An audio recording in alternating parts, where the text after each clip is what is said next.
Chapter 20 of the Acts of 2021 on June 16th, 2021, Governor Baker signed into law an act extending certain COVID-19 measures adopted during the state of emergency. This act includes an extension until April 1st, 2022 of the remote meeting provisions of his March 12th, 2020 executive order. This meeting will be conducted via remote means. Members of the public who wish to access the meeting may do so by using the webinar link as posted on our website. No in-person attendance of members of the public will be permitted, but every effort will be made to ensure that the public can adequately access the proceedings in real time via technological means. In the event we are unable to do so for reasons of economic hardship or despite our best efforts, we will post on the town website an audio or video recording, transcript, or other comprehensive record of the proceedings as soon as possible after the meeting. Okay. Thank you. Hearing that, I call the meeting to order.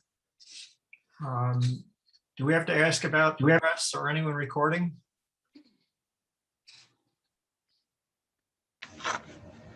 Yeah, no press. There shouldn't be anyone except for Westwood Media, which we've given permission to live stream our meeting. Very good, thank you. So we next get to the minutes, which our meeting was held on August 24. I reviewed them. I wondered, Jason, were you not present at that meeting? That is correct. I was not around. Okay, so other than that, I found the minutes fine. Does anyone else have any comments? Hearing none, may I have a motion to accept them? I motion to accept the minutes. And I'll second. Thank you. So all in favor, say aye and signify whom you are. I, Carol Ahern. I, Shelley Reaver, yes. And I, Roger Christian, affirm as well. So from that point, we go to the public hearing aspect in regard to the tobacco license. Okay, thank you. So we have scheduled a public hearing this evening, asking the board to vote to revise the Westwood Board of Health tobacco regulation entitled Regulation Restricting the Sale of Tobacco Products. The item up for vote, your consideration tonight is under Section E, number 9, which is the maximum number of tobacco product sales permits. And what we're asking is a change in the language under paragraph A that would read, at any given time, there shall be no more than 3 tobacco product sales permit issued in Westwood. And that is a change, a decrease from what the current cap is, which is 4. So if you vote to affirm this tonight, we will change that to only 3 available permits in the town, due to the 4th permit being relinquished by the operator this past season. And I don't know if you have any questions about this agenda item, any of you on the board? I have none. No. Okay, Paul, is there anyone in attendance in the queue that has a comment or a question or wishes to make a statement? There is not, no. Okay. So I don't have anything to add except to say that this is a similar action, that we took last year to revise down from 10 to 4. And it was similarly, I think the public widely understood and accepted that part of our mandate is to make access to tobacco products as limited as is reasonable. And after consult with a few different state organizations, 3 still provides adequate access for adults wishing to consume those products. So I think that's all I have. All right. So at this point, I think we have to make a motion to accept this and then vote on it. Is that correct? Correct. A motion to vote in favor of the change. All right. I then make a motion to change the article such that we have only 3 establishments in town that will have tobacco licenses. I second the motion. Any discussion among the board? No? Hearing none. Shall we call a vote? All those in favor signify individually by saying aye. I, Carol Ahern, yes. I, Shelley Reaver, yes. And I, Roger Christian, affirm as well. So thank you. Done. Over. Thank you. Thank you very much. So we come to Margaret's her time in the sun. Very nice. Okay, I will take that time in the sun. All right, so non-COVID infectious diseases to report this month. We had 2 cases of salmonellosis, or salmonella as it's more commonly referred to. One most likely acquired internationally, one domestic. You'll be reading more about this in the coming days. I just saw a news blip. There is an outbreak in the United States, about 127 cases over 25 states. Predominantly Texas, Minnesota, but Massachusetts appears to have a few cases. It's unclear at this point what the source is, and it's unclear if the cases we've experienced are related. There hasn't been any ability to track it down thus far, but probably started in August at some point. In any case, it is the most common bacterial foodborne illness in the United States, typically causes diarrhea, often bloody, fever, abdominal pain. Most people resolve all by themselves without antibiotics or further treatment, other than, people who are in frail health. Sometimes they're very young, they're very old, immunocompromised, may require hospitalization. And so, of course, that's a concern in an outbreak, is that you get a lot of sick people. Typically, it is transmitted to humans when they eat contaminated food through animal feces. It's found in the intestinal tracts of animals, including birds. So contaminated water, petting farm, zoos. Chicken is the major source of outbreaks in the United States. CDC report said that 1 in every 25 packages of chicken in your average grocery store might have some degree of salmonella contamination. So it makes it feel like the number should be even higher in the United States, but maybe we're doing a better job of containing it than we think. But so given the outbreak and the fact that it is the most common foodborne illness, we should be doing everything we can to prevent it, including, not sharing cutting boards with raw food, vegetables, hand washing both before and after you prepare food, using a meat thermometer when you're cooking poultry to at least 165 degrees internally, and not eating food that is perishable that's been out for more than 2 hours. So that is a quick synopsis of salmonella. We had one additional infectious disease, which is hepatitis A, hepatitis being the generic term for liver inflammation. We've got an alphabet soup in the United States, A, B, and C, all of which have the same symptoms, including jaundice, which is when you get yellow skin and eyes, more commonly referred to as jaundice, but everybody knows that term. Lots of appetite, upset stomach, diarrhea, dark urine, diarrhea.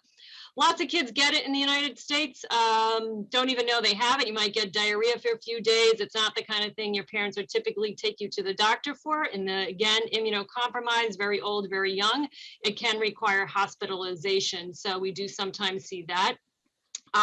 Transmitted by the fecal oral route. I think everybody who knows about hepatitis A thinks about shellfish as a primary source of transmission, and indeed that can happen when you have your clams and oysters, bivalves filtering contaminated water, then you ingest it, you get infected.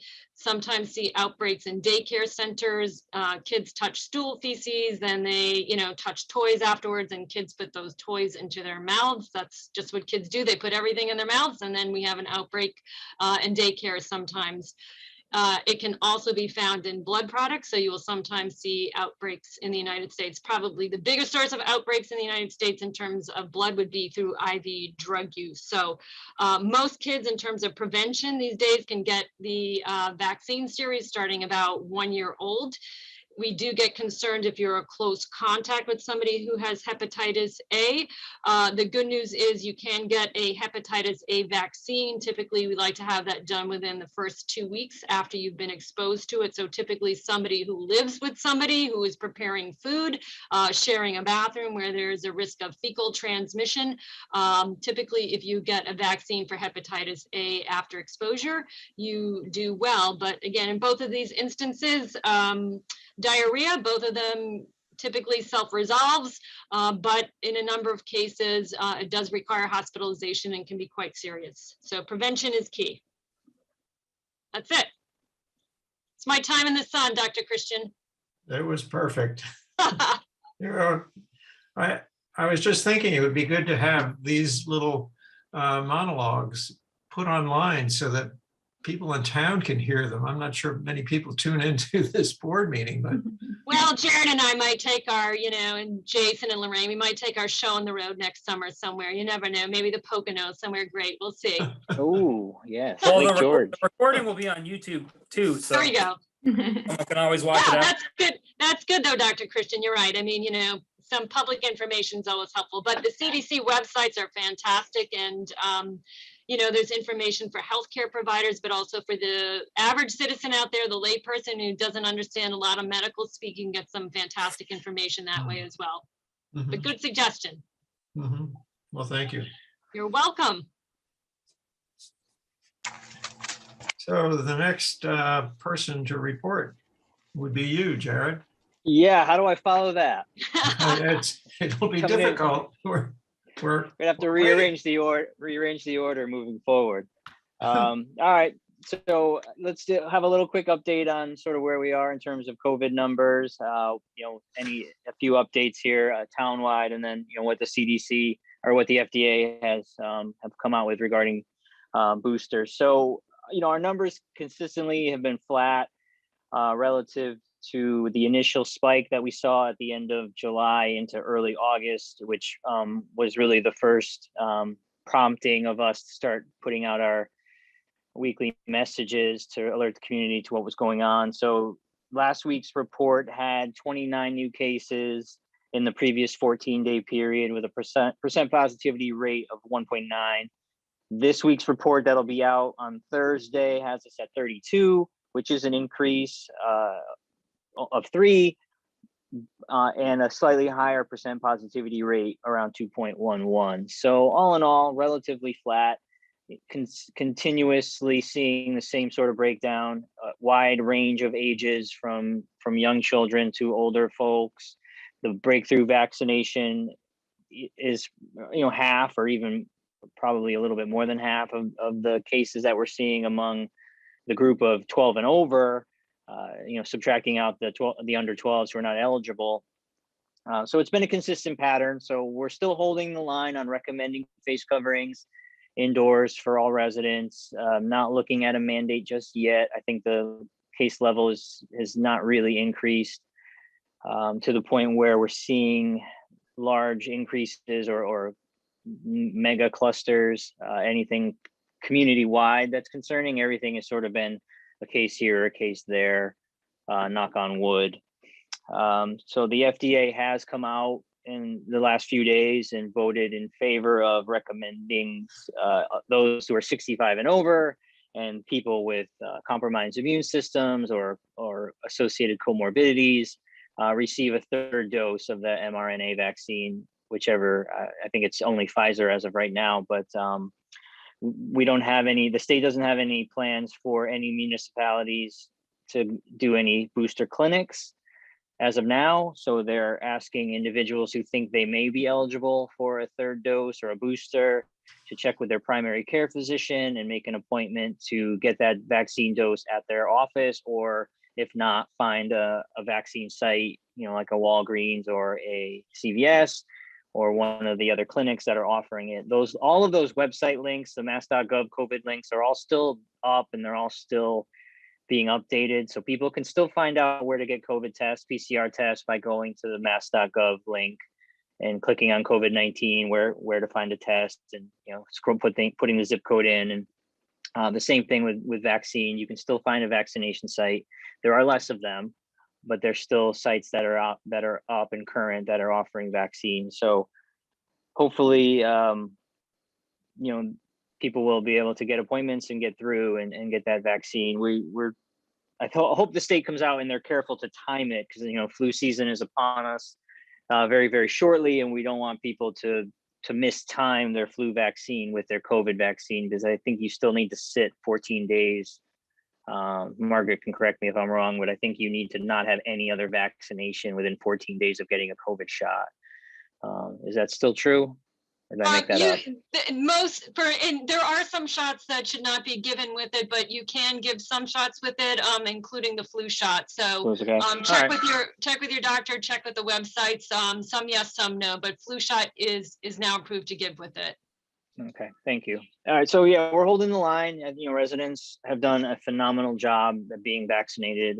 Our numbers, I think it's over 84% of the town population wide is fully vaccinated, and a lot of younger residents have received at least one dose, and they're in the queue waiting for their second. The Westwood Public Schools did have a vaccine clinic, and I think they got around 20, almost 24 people, and people of different age groups. There was a young mom there who had not been able to get vaccinated until after she gave birth, and so had come in and got a dose of the first dose of the vaccine. So we appreciate the support from Walgreens and Westwood Public Schools.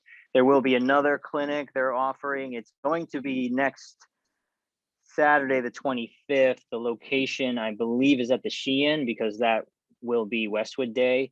So they won't be able to do it on the field, on the high school grounds. So anybody interested in getting a COVID vaccine can check with the website on the school side, the Westwood Public Schools, and follow the link to schedule with Walgreens.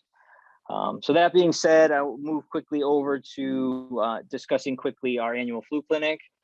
We do have an annual flu clinic scheduled for October 23rd, which is Saturday. I believe it's going to run 10 to 2 as of right now. For anyone interested in receiving their flu shot, we did the same partnership that we had last year with Wegmans Pharmacy. We're going to continue that this year. They will have high dose, and they will have traditional, the regular flu vaccine for anybody who wishes to get vaccinated. They can as soon as we can get it up on the website, have the information of the number they need to call or the website they need to access to make the appointment. So the individual residents will make the appointment with the Wegmans clinicians, and we will host them behind the high school, same as last year, outdoors with tents. Hopefully the weather is as good, if not better than last year, and we can get a decent turnout. So that'll be the 23rd. More information will come on that.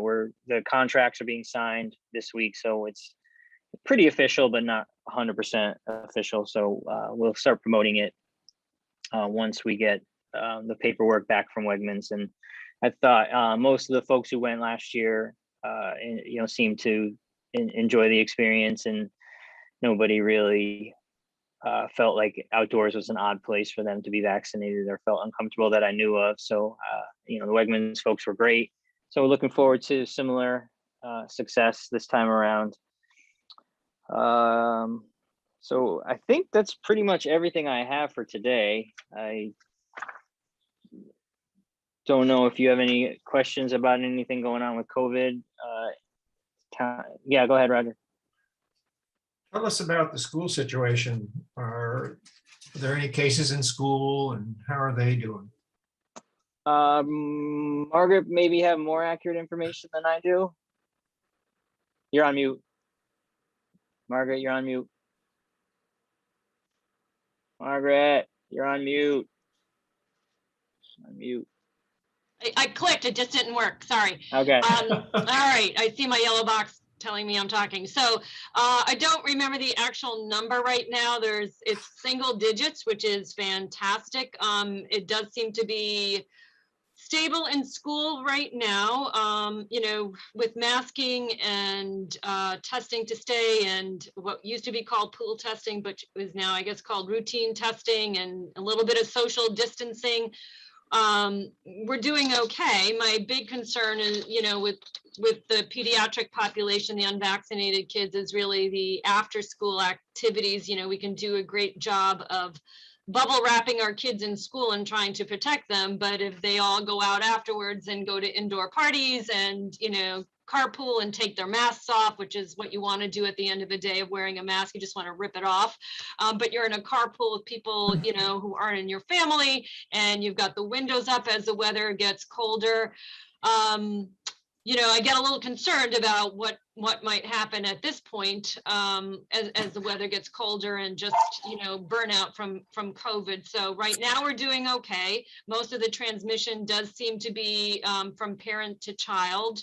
And most of the transmission that I've seen, not most, all of the transmission I've seen is not school related. It has to do with activities that happen outside of school, and they give it to somebody else who might share that same activity with them. So that's kind of our school situation summarized. Great. Yeah, just to add on that, I think we've been looking at the numbers the last few weeks, and the first 3 weeks of school have been a little stop-start because of the different holidays that have kind of been blended in here. So this week that we're in now is the first full sort of normal 5-day week. So I think we'll see trends sort of start to solidify or move based on where we go in the next 14 days. So not the report that's coming out on Thursday, but the one that's 2 weeks from this Thursday will sort of show now that, the first day of fall, and you're losing a little bit of daylight every day, and all of the sort of core sports and after school activities, and, music and theater, and sort of the return back to the normal indoor stuff, as opposed to, the 80-degree afternoons that we've been lucky enough to have on the weekends. I think we'll start to shift those numbers. So, we'll stay on top of them, and obviously keep looking for trends and trace people out as need be, and continue that. Good. Thank you. Thank you. So are there any topics not reasonably anticipated to be brought up? Well, I have one more thing. If we have a quick minute. So mosquitoes, things, West Nile, Triple E, knock on wood, except for the West Nile cases that popped up around outside of our area, but there were a few. It's been relatively quiet, hoping for the first frost to be coming. I know a lot of people aren't, but I think those of us who are watching the arborovirus reports are. So we will see how that moves along. But right now, not to jinx us, we've been relatively quiet. We had only a few mosquito samples test positive for West Nile, and that was a few weeks ago. The mosquito control did do some targeted aerial larviciding yesterday, which is a granular powder that they disseminate via helicopter into the swamp areas, or particularly around Hale, where it actually will kill mosquito larvae before they have a chance to hatch and grow into adult mosquitoes. So that is not aerial where they're spraying from the plane. That's done by Massachusetts Department of Agriculture. This is a county level effort undertaken by the Norfolk County Mosquito Control Board. So we appreciate their assistance there. I have something quick, Roger. Yes, go ahead. Yeah, I Shelley. just wanted to acknowledge Jason's leaving and to say we wish you well. And thank you so much for all your efforts on behalf of the town. We really appreciate it. Thank you, guys. I appreciate it. And I did just want to thank you guys as well for all your support over the last few years. I've been really lucky here. I've had an awesome board. I have an awesome department. I have the best coworkers in the world. I'm gonna miss all you guys, and I just wanna thank you. Yeah, Thank you. and from me, obviously, Jason and I came in at the same time, and we were both new to the town, and we sort of stumbled through the first 6 months together, getting caught up on food inspections and sort of figuring out how each of us was going to relate to the other. And I think we sort of shared very similar characteristics, which I think helped our mission. So, I'm grateful for that and for the effort and, the dedication and, getting us through that initial phase and then into the pandemic response and all the countless hours of working through balancing of our normal day-to-day inspectional regime plus handling COVID too, being able to rely on Jason to pick up wherever we needed the slack to be picked up was huge for the town. Septic hauler permit inspections in the dead of winter, to all the food inspections during the pandemic, which takes, back then took a lot of courage because people still didn't know what was going on and there was no vaccine. And we were asking our inspectors to go into these restaurants and do inspections and communicate to the workers who you may or may not be sick. It's a lot. So I commend Jason and thank him for all that he's done for us here, and the town is certainly going to miss him. Thank you, Jason. Yeah, thank you very much, Jason. I wish Thank you you. well. I appreciate it. Thank you for everything. Well, if there's nothing else to bring up, shall we call the meeting adjourned? I make a All those motion in to favor? adjourn the meeting. I second it. All in favor signify by saying aye. Aye, Carol Ahern, yes. I, Shelley Reaver, yes. And I, Roger Christian, affirm that as well. So thank you, everyone. Thank Good you meeting. all. Thank you. Thank you. Bye. Bye-bye. Later.